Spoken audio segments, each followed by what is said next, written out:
Chapter 8 is all about integration, different sort of integration tricks. 8.1 has some old ones and some new ones. I'm just going to go through the book examples in order. Page 511 is where this starts. If there's things on page 511 that aren't on your card yet, there's a pretty good list of things that should be on your card on 511.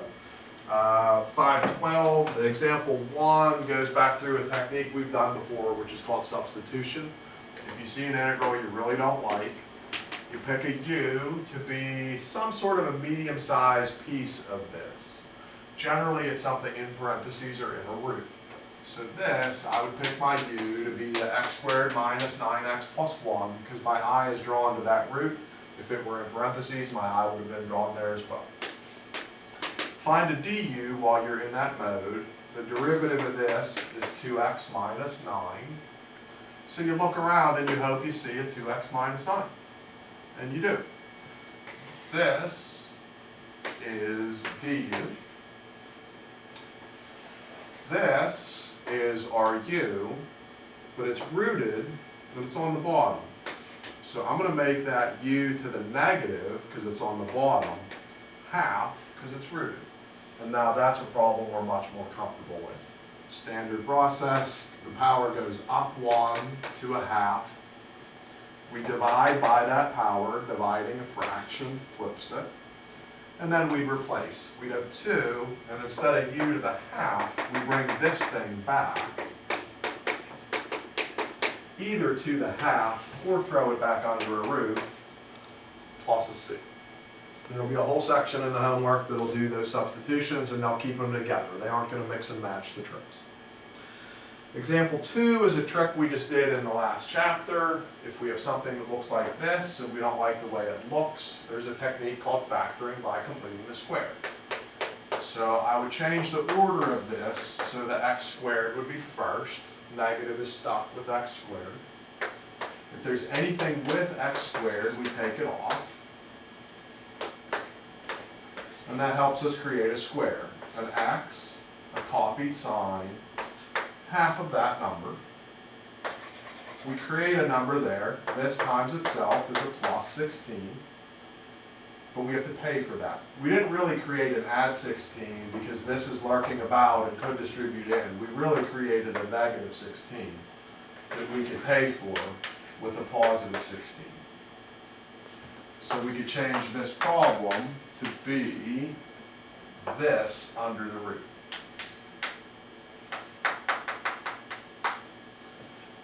And those are the inverse trig problems that we did last chapter. This tells you that a is 4. This tells you that u is x minus 4. We're supposed to think about du, but that's just a 1, which is worthless. And then you check your card. When it's a squared minus u squared, flipping back to the 511, that is number 16 on 511. That's an inverse sign question. So this is inverse sign, x minus 4 over 4 plus a c. There will be a whole section of completing the squares. They won't mix those in.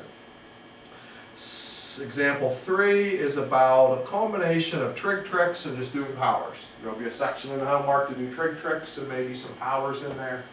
Something like this, it would be highly recommended to just FOIL that out. To get secant squared plus 2 secant tan plus tan squared. And then see what your card can do for you. If we look at 511 or at the card, integral of secant squared is on there. Integral of secant tangent is on there. Integral of tangent squared is not on there. So we need to then consult some trig tricks. Once upon a time we had some Pythagorean properties in trig, one of which is listed here on the bottom of page 512. That tan squared plus 1 is secant squared. If we reshuffle that, the tan squared would be tradable for a secant squared minus 1. Since 1 plus tan squared is secant squared, tan squared alone would be secant squared minus 1. These are now like terms, so we have 2 of those, so that's taken care of. And now we have a bunch of stuff we could do. The integral of secant squared, according to the previous page, is tan. The integral of secant tangent, according to the previous page, is secant. And the integral of 1 is x, and our good friend, the plus c. They're probably in your book. The tan squared plus 1 equals secant squared is in the book. Other properties in that same family are that cotan squared plus 1 is cosecant squared, and sine squared plus cosine squared equals 1. You guys have books that have been used before, so you probably have those written in there to help you. Example 4 has a trig trick we haven't used for quite some time. So I drew a box around mine on my page 513. You might have a box around yours on page 513, I don't know. But on 513, there's a property after the word or that says 1 plus cosine 2x is 2 cosine squared x. Okay. What that's letting you do is take something that looks like this and instead make it look like this.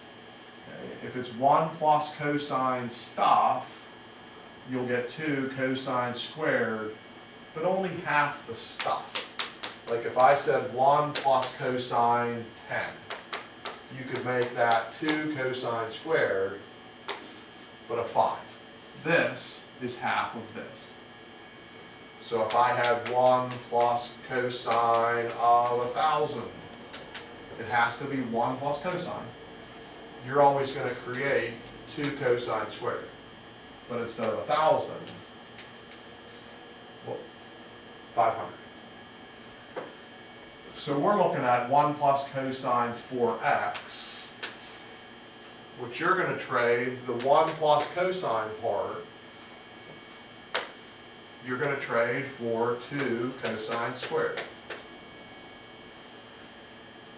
If 2x became a 1x, cutting it in half, like the 10 became a 5 and all that, the 4x is just going to become 2x.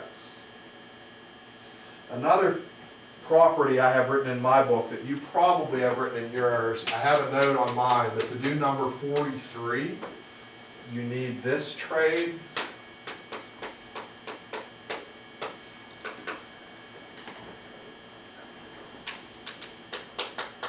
So if you don't have that written in your book too, write that in your book. To do number 43, you'll need that idea. But once we apply that idea, we're a little bit better off. The root of 2 is just a number to shoo out of our way. Square rooting a square just leaves us cosine. And to do the integral of cosine, we can look back on page 511, number 7. Cosine just becomes sine. Since this has a 2x though, we need the problem to have the derivative of that, which is a 2, and pay for that with a half. Our grand total would be root 2 over 2, sine, still 2x, and everything's going to get a plus c. There will be a section with like goofy trig tricks too, I believe. I'll look at the page with you in a second. For example 5, they talk about reducing an improper fraction. Improper fraction just means the top has a higher power than the bottom does. So if they give you fractions like that, what you're going to look to do is just divide. Divide the bottom into the top. Take a small step, do the spare space here. Put 3x plus 2 out. 3x squared minus 7x in, and we're just going to divide. Divide the leaders. This dividing this is an x. X multiplies both of those things. When we subtract, negative 7 minus 2 is a negative 9x. And then we'll divide again. This dividing into this will go negative 3. Negative 3 multiplying those is negative 9x minus 6. Subtracting a negative makes it positive. And I'll write the remainder as a fraction. So this problem is, in fact, the x we just created minus the 3 we just created plus a 6 for the remainder on top of the 3x plus 2 we had all along. And now those are doable pieces. The integral of this is half x squared. Integral of this is 3x. Integral of this is basically on your card. Fraction integrals, if you look back at 511 or you look around your card, fraction integrals often are like number 5, where you have an original thing on the bottom and its derivative on the top. This is close to that. This 3x plus 2 on the bottom would like to have a 3 on the top, but it has a 6. So you might want to think about just shoving the 6 out of the way, preferring a 3, paying for that with a 1/3.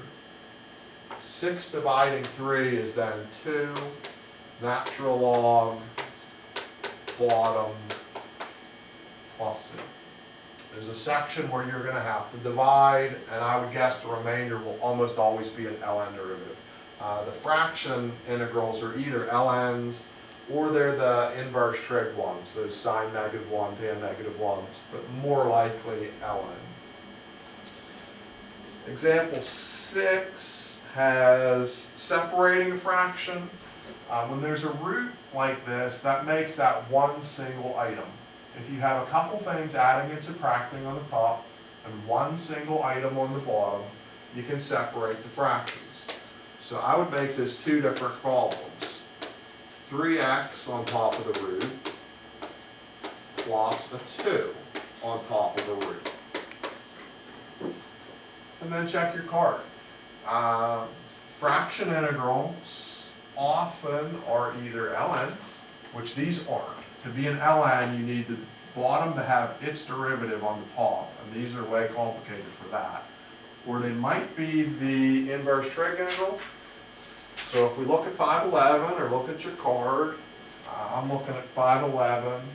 This one with a root on the bottom looks a lot like 16, number 16. This is an a of 1. This is a u of x. So du is 1. If I follow the pattern from number 16, this has a stray 2, and that's the inverse sine of x over 1, which is x, and a plus c. This doesn't look like any of the ones on this page. So when things look like nothing, we're back to the first example's idea of pick a u. I would pick a u to be 1 minus x squared. My derivative of that is negative 2x.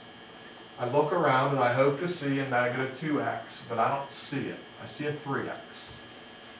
So I'm going to shove the 3 out of the way. I'm going to insert the negative 2 that I wish. I'm going to pay for that with a negative 2 on the bottom. And I'm going to rename this thing. This is negative 3/2 integral a u. The u is on the bottom, so negative, rooted, so half. And that's basically the same problem that we came in on, I think. That power needs to go up 1 to a half.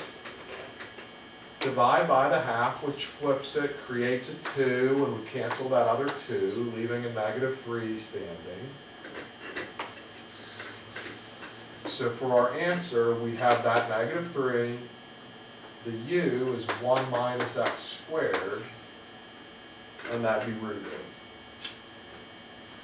The last one does, for example 7, the idea of trying to multiply by a weird form of 1.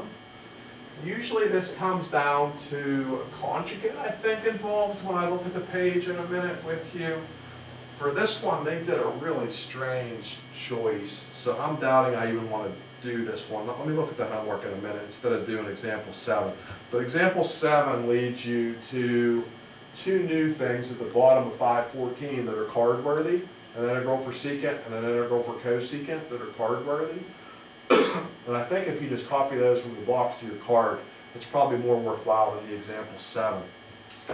But homework's 515. We'll be here 2 days before we go on to anything else. And if you're scared of this chapter, I think this is probably the worst day. So if you're like, does it get worse than this? I think no, because today is just a variety of things. But if you look at 515, the first 32 are going to be like the first example. Pick a U, do substitution. There's like 32 of those. The first day we're just doing the threes. 3, 6, 9, 12, doing the threes. When you get to 33, as far as 38, those are going to be like the example 2. Those are going to be completing the squares from 33 to 38. 39 to 43 is like the one that I erased where we did a power with, we squared something out and then had trig tricks. 39 to 42 are like that. 43 to 50 are like the other one that I erased that's doing trig tricks again. It's like the example number 4. 51 to 60, they have a blend. That's the only group that they blended at all. The two fraction types are kind of interspersed. If the power is bigger on the top than on the bottom, those are the ones where you'll look to divide.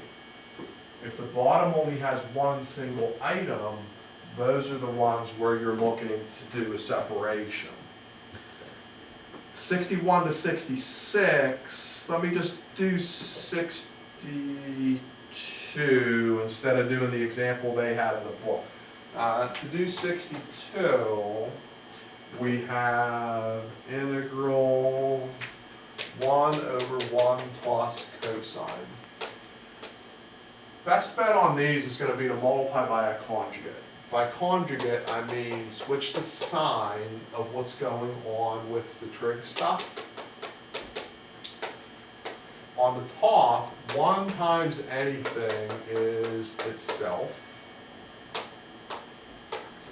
On the bottom, we're going to FOIL out. A positive cosine and a negative cosine would eliminate. The bottom would be 1 minus cosine squared. Anytime you see trig stuff squared, check the list that we made together a minute ago at the bottom of page 512 for trig squares. 1 minus cosine squared is sine squared. Then this is a fraction we can separate. There's a 1 on top of sine squared minus a cosine on top of sine squared. 1 over sine is cosecant, but that's squared. Cosine over sine is cotangent, but there's an extra sign on the bottom that would be a cosecant. And now for the answer, these are all things that are on your card. Integral of cosecant squared from the card or from number 9 on page 511 is negative cotan. And then cotan cosecant, same page as number 11, changing the minus to a plus, that is cosecant x, and everything has a plus c. So we'll do the threes for a day, we'll do the next problem after the threes for a day, there won't be another lesson till like 3 days from now. So we usually do this chapter of lesson, homework, homework, lesson, homework, homework, lesson, homework, homework. We kind of go slow motion through this chapter. So we'll Zoom if you have questions. See ya.